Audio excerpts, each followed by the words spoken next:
Hari itu tanggal 17 Juni 2025, suasana di sekitar Sungai Batang Anai, Kabupaten Padang Pariaman, Sumatera Barat, mendadak gempar. Warga yang sedang beraktivitas di sekitar sungai tiba-tiba dikejutkan dengan penemuan potongan tubuh manusia yang mengambang di aliran sungai. Potongannya bukan cuma satu, tapi beberapa bagian tubuh manusia yang sudah terpisah-pisah. Menurut laporan dari Kompas TV dan Merdeka.com, potongan tubuh itu ditemukan secara terpisah selama 2 hari berturut-turut, yaitu tanggal 17 dan 18 Juni 2025. Ada kepala, tangan, dan bagian tubuh lainnya, dan semuanya dalam kondisi yang udah membusuk. Warga yang menemukan potongan tubuh pertama langsung melapor ke pihak kepolisian. Tak butuh waktu lama, tim forensik dari Polda Sumatera Barat langsung turun ke lokasi untuk mengamankan potongan-potongan tersebut dan mulai proses identifikasi. Tapi prosesnya gak mudah. Karena kondisi tubuh udah rusak dan terpotong-potong, polisi harus pakai bantuan teknologi forensik, termasuk pengambilan sidik jari dan analisis gigi, buat memastikan identitas korban. Beberapa jam setelah potongan tubuh dikumpulkan, polisi akhirnya berhasil mengidentifikasi korban. Korban adalah seorang perempuan muda bernama Septia Adinda, usianya baru 23 tahun, asal Lubuk Alung, Sumatera Barat. Menurut sumber dari Kompas dan Antara News, pihak keluarga mengenali korban dari ciri fisik dan pakaian yang dikenakan terakhir kali sebelum menghilang. Proses ini juga dibantu dengan data laporan orang hilang yang sebelumnya telah dibuat oleh keluarga korban. Menurut informasi, Septia Adinda ini tuh udah dilaporkan hilang sejak hari Sabtu, 14 Juni 2025. Jadi dia udah hilang 3 hari sebelum jasadnya ditemukan warga. Yang bikin ngeri, hasil awal dari otopsi menunjukkan bahwa tubuh korban dipisahkan dengan sajam, dan diperkirakan dilakukan setelah korban meninggal. Artinya, ini bukan kecelakaan, tapi penghilangan nyawa berencana yang dilakukan dengan sangat kejam. Bagian tubuh korban ditemukan di beberapa titik aliran sungai, seolah-olah dibuang secara sengaja untuk menghilangkan jejak. Menurut Kapolres Padang Pariaman AKBP Bagus Ihwan Christian, proses identifikasi dan pengumpulan bukti berlangsung intens selama 2 hari penuh, dengan melibatkan tim dari Satreskrim dan Inafis Polres serta bantuan dari Labfor. Warga sekitar pun ikut mendukung proses evakuasi, meskipun banyak yang mengaku syok berat dan gak menyangka hal seperti ini bisa terjadi di lingkungan mereka yang selama ini dikenal aman dan damai. Penemuan potongan tubuh ini langsung viral di media sosial, terutama di Sumatera Barat. Banyak netizen yang merasa ngeri dan sekaligus marah karena pelaku pembunuhan ini belum diketahui. Warganet juga mulai berspekulasi soal siapa korban sebenarnya dan apa motif di balik kejadian kejam ini. Tapi yang pasti, pada tahap ini polisi belum merilis informasi soal pelaku, karena masih dalam tahap penyelidikan awal.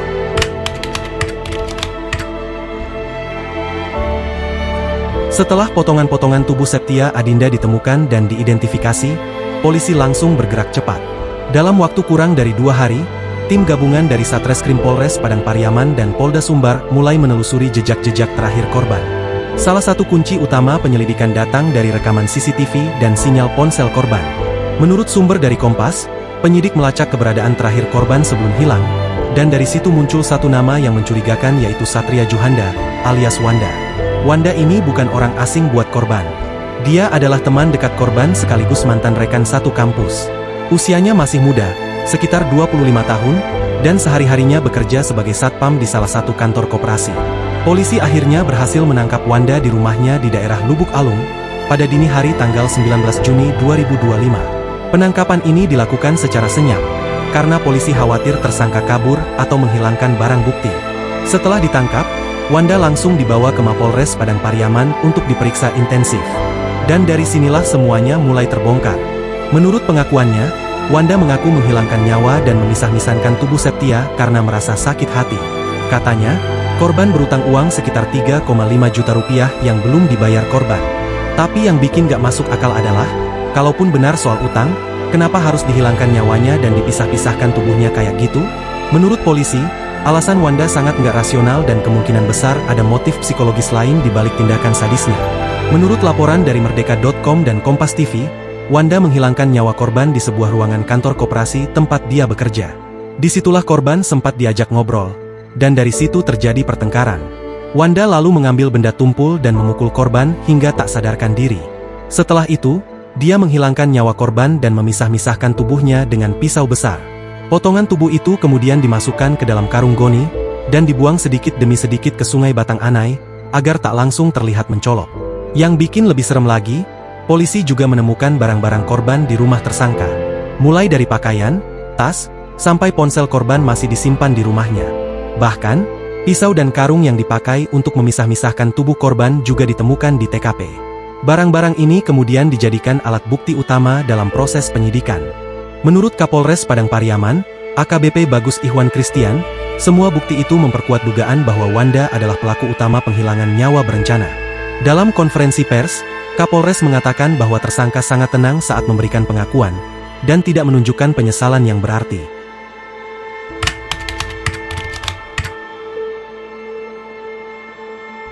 Awalnya publik mengira kasus ini cuma soal satu korban aja, yaitu Septia Adinda. Tapi ternyata, pengakuan Wanda waktu diperiksa polisi bikin semuanya makin ngeri. Dalam proses interogasi yang lebih dalam, Wanda tiba-tiba mengaku bahwa ini bukan kali pertama dia menghilangkan nyawa seseorang. Menurut pengakuan dia sendiri, sudah ada 2 korban lain yang dia hilangkan nyawanya dan dikubur di belakang rumahnya, jauh sebelum kejadian penemuan mayat Septia Adinda yang viral ini. Polisi yang mendengar pengakuan itu langsung bergerak cepat. Mereka menyisir rumah orang tua pelaku di kawasan Nagari Air Tajun, Lubuk Alung, dan di sana mereka menemukan satu sumur tua yang mencurigakan. Sumur itu ada di bagian belakang rumah dan sudah ditutup dengan papan kayu dan bebatuan. Menurut laporan dari Kompas TV, di dalam sumur itu polisi menemukan tulang belulang manusia dan sisa pakaian yang diduga milik 2 perempuan muda. Yang lebih bikin ngilu lagi, pelaku menjelaskan dengan detail bagaimana dia menghilangkan nyawa kedua korban itu. Nama mereka adalah Siska Oktavia Rusdi dan Adek Gustiana, 2 orang teman satu kampus Wanda dulu di Padang. Menurut pengakuannya, penghilangan nyawa kedua korban pertamanya ini terjadi sekitar Januari 2024, jadi udah lebih dari setahun lalu. Mereka diduga diajak ke rumah pelaku, kemudian dihilangkan nyawanya dengan modus yang mirip, mulai dari dicekik, dipukul, lalu tubuh korban dibuang ke dalam sumur secara diam-diam. Waktu itu, keluarga korban sempat membuat laporan orang hilang, tapi gak ada petunjuk yang cukup untuk menemukannya. Menurut Kompas, proses evakuasi jasad di sumur itu berlangsung selama 2 hari, karena kondisi sumur dalam dan banyak material tanah serta air yang menumpuk. Tim Inavis dan Lab 4 harus pakai alat khusus buat mengangkat sisa kerangka dan barang bukti. Setelah itu, semua bagian tubuh yang ditemukan dikirim ke RS Bayangkara Polda Sumbar buat proses otopsi dan pencocokan DNA dengan keluarga korban yang melapor. Yang bikin semua ini makin miris adalah, ketiga korban punya hubungan sosial yang cukup dekat dengan pelaku. Mereka satu lingkungan, satu kampus, bahkan pernah berkegiatan bersama. Jadi bisa dibilang, Wanda menghilangkan nyawa orang-orang yang cukup percaya sama dia. Ini yang bikin netizen makin ngamuk. Di media sosial, banyak yang mulai menyebut Wanda sebagai predator sosial, yang bisa menyamar jadi teman, tapi ternyata pelaku kejahatan keji. Dalam wawancara di Antara News, pihak keluarga korban sebelumnya bahkan mengaku sudah curiga sejak awal, karena Wanda sempat menjadi salah satu orang terakhir yang berinteraksi dengan kedua korban sebelum mereka hilang. Tapi waktu itu, belum ada bukti kuat. Sekarang setelah semua fakta ini terungkap, pihak keluarga hanya bisa berharap pelaku dihukum seberat-beratnya. Sementara itu, menurut Kapolres Padang Pariaman, ketiga korban ini kemungkinan besar dihilangkan nyawanya bukan karena motif uang semata. Dari penyelidikan awal, 2 korban lama tidak punya persoalan utang seperti Septia. Jadi dugaan sementara, Wanda memang punya dorongan psikologis atau gangguan yang lebih kompleks, bukan sekadar emosi sesaat. Dugaan ini juga diperkuat oleh tim psikolog forensik yang akan ikut dilibatkan dalam penyidikan lanjutan. Setelah Wanda ditangkap dan mengaku menghilangkan nyawa 3 perempuan itu, polisi nggak cuma berhenti di pengakuannya si Wanda aja. Soalnya, dalam kasus berat kayak gini, apalagi melibatkan penghilangan nyawa berantai, semua harus dibuktikan secara ilmiah. Jadi polisi langsung bawa semua potongan tubuh dan tulang belulang yang ditemukan baik dari sungai maupun dari sumur belakang rumah Wanda ke RS Bayangkara Polda Sumbar untuk proses otopsi dan pemeriksaan DNA. Menurut laporan dari Antara News dan Kompas, tahap ini penting banget karena 2 dari 3 korban Siska dan Adek udah meninggal lebih dari setahun lalu. Jadi tubuh mereka udah jadi kerangka. Dan satu-satunya cara buat memastikan identitasnya adalah dengan mencocokkan DNA dari tulang dengan sampel darah keluarga korban. Polisi langsung minta keluarga datang ke rumah sakit untuk ambil swab dan nyerahin dokumen yang bisa bantu proses identifikasi. Buat korban ketiga, Septia Adinda, proses identifikasinya lebih cepat karena potongan tubuhnya masih relatif baru. Tapi tetap, untuk memastikan, polisi juga kirimkan sampel ke Lab 4 Mabes Polri di Jakarta buat uji lanjutan. Jadi semua proses ini nggak cuma dilakukan di Sumbar, tapi juga dikawal secara nasional karena udah masuk kategori kasus serius. Selain urusan DNA, tim forensik juga mengotopsi tubuh korban buat mengetahui penyebab kematian, apakah korban disiksa sebelum meninggal, atau dihilangkan nyawanya secara langsung. Menurut keterangan Kapolres Padang Pariaman AKBP Bagus Ihwan Christian dalam jumpa pers, hasil awal dari tim dokter forensik menunjukkan bahwa korban ketiga, Septia, sempat dipukul benda tumpul di kepala dan dicekek sampai nyawanya hilang dan dipisah-pisahkan tubuhnya. Jadi bisa dipastikan, dia tewas lebih dulu sebelum tubuhnya dipotong-potong. Sementara untuk dua korban lama, butuh waktu lebih lama untuk memastikan penyebab kematiannya karena tubuhnya sudah dalam bentuk tulang. Polisi juga mengamankan barang bukti lain, seperti pisau besar, pakaian korban, ponsel, dan karung yang digunakan buat membawa potongan tubuh. Bahkan karung itu punya noda darah yang sudah kering, dan setelah diuji lab, cocok dengan darah korban. Barang-barang ini makin menguatkan posisi Wanda sebagai pelaku utama. Yang gak kalah penting, polisi juga menyita handphone milik pelaku dan membongkar riwayat komunikasi antara Wanda dan para korban. Menurut informasi dari Kompas TV, di HP itu ditemukan percakapan terakhir antara Wanda dan Septia, yang menunjukkan bahwa mereka janjian ketemu di kantor koperasi tempat Wanda kerja. Jadi, bukan cuma pengakuan lisan aja, tapi semua jejak digital juga mengarah ke pelaku. Selama penyidikan berlangsung, polisi juga melakukan rekonstruksi kejadian di TKP. Wanda diminta menunjukkan bagaimana dia menghilangkan nyawa dan membuang jasad korban. Proses ini disaksikan oleh tim penyidik, jaksa, serta aparat keamanan.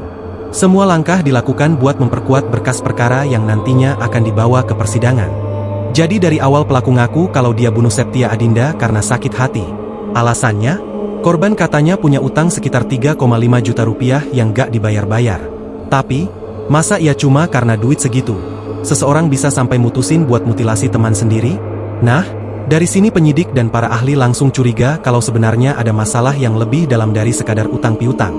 Menurut pernyataan dari Kapolres Padang Pariaman AKBP Bagus Ihwan Christian, pengakuan tersangka itu kelihatan gak konsisten dan terlalu sederhana buat kejahatan yang seganas ini.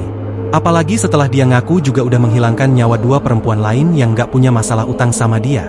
Artinya, ada kemungkinan motif sebenarnya bukan soal duit, tapi dorongan psikologis yang lebih kompleks. Menurut analisis dari sosiolog Universitas Negeri Padang, Erian Joni, yang dikutip Antara News, ada beberapa faktor yang mungkin bikin Wanda bertindak sekejam itu. Pertama, dia dibesarkan dalam keluarga yang gak lengkap, tanpa sosok ayah, dan minim pengawasan sosial. Kedua, pelaku juga disebut terisolasi secara emosional dan sosial. Dia punya sedikit teman, dan dikenal tertutup sejak kuliah. Jadi, dia kemungkinan memendam banyak tekanan psikologis yang gak tersalurkan secara sehat. Ada juga kemungkinan bahwa Wanda mengalami gangguan kepribadian antisosial atau bahkan psikopati ringan, karena dia bisa bersikap sangat normal dan tenang setelah melakukan penghilangan nyawa berencana. Bahkan menurut beberapa saksi, sehari setelah menghilangkan nyawa Septia, dia masih masuk kerja dan ngobrol seperti biasa. Gak ada tanda-tanda gelisah atau takut ketahuan. Hal ini dikuatkan dari laporan Merdeka.com, yang menyebut bahwa saat ditangkap, ekspresi wajah pelaku datar dan dia mengakui semuanya tanpa emosi. Selain itu, dalam kasus ini ada yang namanya pola berulang, ketiga korban adalah perempuan muda, teman pelaku sendiri, dan dihilangkan nyawanya secara diam-diam. Ini memunculkan dugaan bahwa Wanda melakukan kejahatan ini dengan perencanaan, bukan impulsif.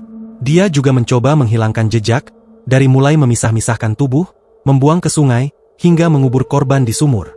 Semua ini menunjukkan tingkat kontrol yang tinggi, bukan sekadar emosi sesaat. Beberapa pakar juga mulai menyebut bahwa kasus ini bisa dikategorikan sebagai bentuk femisida. Nah, buat kalian yang belum tahu, femisida itu penghilangan nyawa terhadap perempuan karena gendernya, seringkali disertai dengan kekerasan yang ekstrim dan gak masuk logika. Menurut laporan dari Antara News dan Pikiran Rakyat, sudah banyak desakan dari aktivis dan pengamat hukum agar kasus ini tidak dilihat sebagai penghilangan nyawa biasa, melainkan sebagai kejahatan yang ditujukan pada perempuan, karena ada pola dominasi, kontrol, dan kekerasan yang berulang. Dari sisi hukum, penyidik kini sedang mempertimbangkan untuk menghadirkan psikolog forensik buat memeriksa kondisi mental pelaku. Tapi perlu dicatat, sampai saat ini Wanda belum menunjukkan tanda-tanda gangguan jiwa berat. Jadi kecil kemungkinan dia bisa lolos dari hukuman atas dasar tidak waras. Jadi intinya, motif kejahatan ini lebih dalam dari yang kelihatan di permukaan. Ada unsur dendam, kontrol, bahkan mungkin gangguan kepribadian yang bikin dia bisa menghabisi 3 orang sekaligus tanpa rasa bersalah. Ini bukan soal utang doang. Ini soal bagaimana seorang individu bisa tumbuh jadi predator sosial, tapi tetap kelihatan normal di mata lingkungan.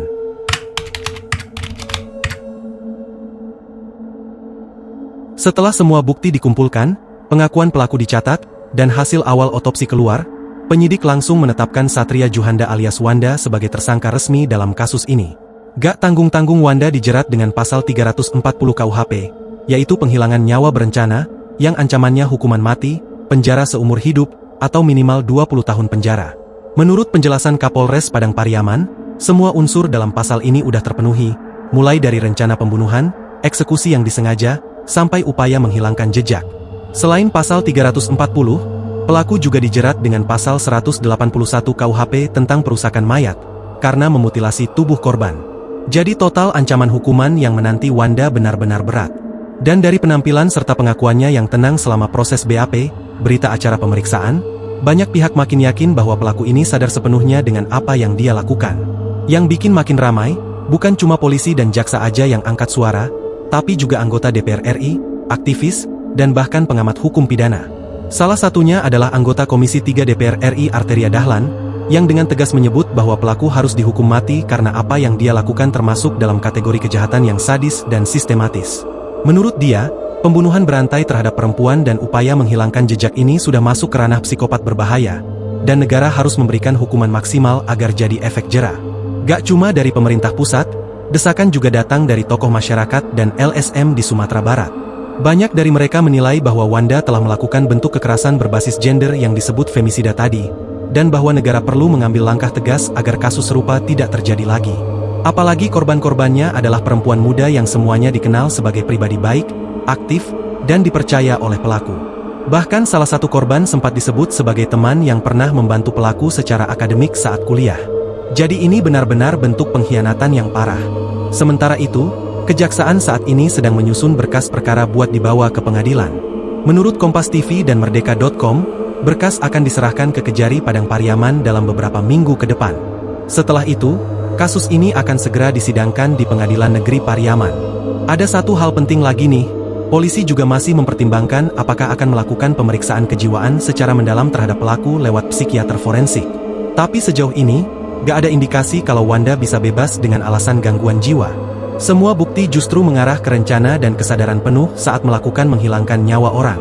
Jadi kemungkinan besar, dia tetap akan menghadapi proses hukum secara normal sebagai pelaku sadar dan bertanggung jawab.